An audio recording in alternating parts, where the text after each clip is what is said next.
In today's video, we're going to cover 7 things you did not know about the 2020 GT500. If you're new to the channel, go ahead and hit the subscribe button, hit the bell notification so you get notified immediately as soon as we get more information about the 2020 GT500 or anything in the Mustang community.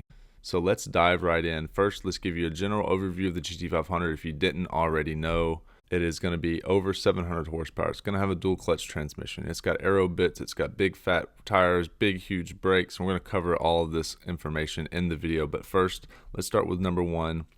It's got hood pins. Why does it have hood pins? Well, you're going to need hood pins when you're going close to 200 miles an hour. And as you can see in the old 2015 to 2017 Mustangs, the hood lifted like a parachute. If you were going over 100 miles an hour, the hood would bow up and it looked like it was about to fly off. So you will no longer have to worry about that with the 2020 GT500. They've actually installed hood pins, and this is for reasons, you don't want the hood to look like it's going to fly off. Also, it's safer this way, and nobody wants to see the hood bow up like that. As you can see in the video of this supercharged Mustang racing a Viper and doing very well, might I add, the hood bows up really hard. And also on this white car, you can see the hood lift. He's at the airstrip doing like a half-mile run. You can see how big the hood lifts. It almost lifts like an inch. So you won't have to worry about that with the 2020 GT500. They've installed hood pins from the factory. All right, moving on to number 2. I bet you didn't know how large these brake rotors are. They are 420 millimeters or 16.54 inches. And they are one of the largest brakes on a production car. Definitely the largest brakes on a Mustang. So these are so enormous because the top speed on this car is going to be close to 200 miles an hour, and the car's slightly heavy compared to previously. We're estimating it to be around 4,200 pounds.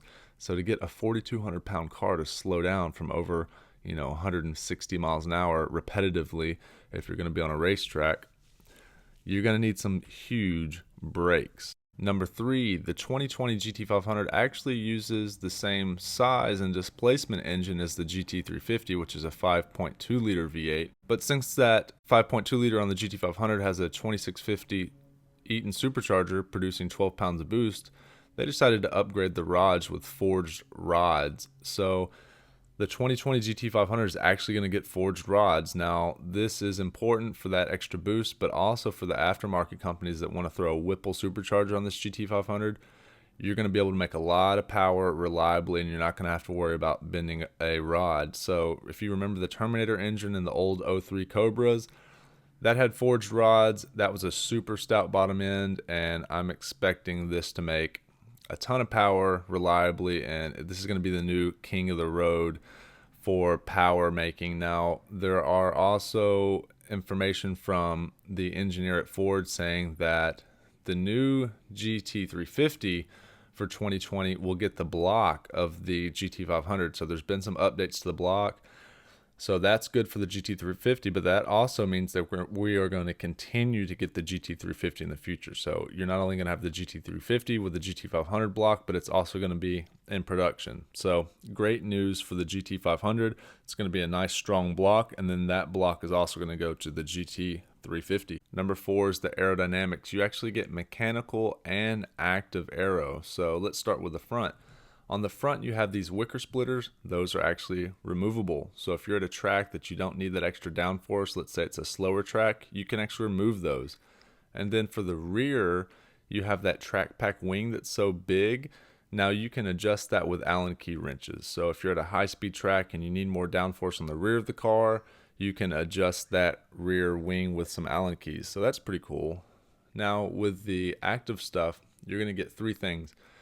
Now, these are all controlled by sensors based on temperature and speed. Now, that's going to go back to the computer and then open these valves for the active brake cooling ducts. So what these do, when this 700 plus horsepower car that weighs 4,200 pounds roughly is going around a track so fast, those brakes are going to get really hot. So what this does is it allows to channel air to cool one side of the car, the other side of the car, the brake rotors, the front or the rear, depending on temperature. Now, they might possibly be closed when they're unneeded, which could possibly help with fuel economy or having less drag. If you're doing like a top speed run, they can probably close themselves down so that you'll get better aerodynamics. Only open when necessary, right? Next is the active aerodynamic underbody shield. Same thing with this. When you're doing a wide open pull for a top speed run, this is going to be closed, and it's going to allow for better, aerodynamics. And then when you need it, it can open for downforce, and then it can also be closed for better fuel economy. Number 5, magnesium paddle shifters. So these are cool because the 2015 to 2019 Mustang GTs with the automatic transmission got the wimpy plastic shifters.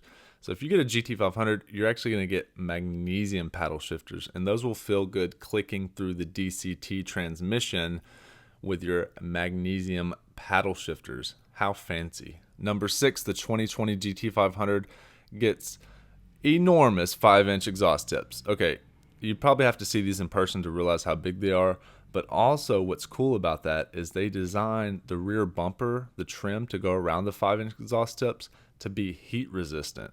So when you're running that 700 horsepower engine around the track, that exhaust is going to get very heat soaked. It's going to get hot, and you're not going to have to worry about it actually melting the bumper, because I have a feeling they didn't come up with that on their own.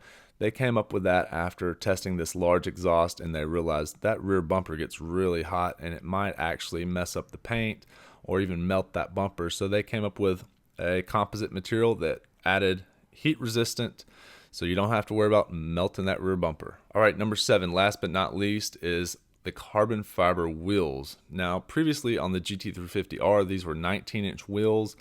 On the 2020 GT500, you're going to get 20-inch carbon fiber wheels, and they're different than the GT350R wheels because these actually have the exposed carbon fiber.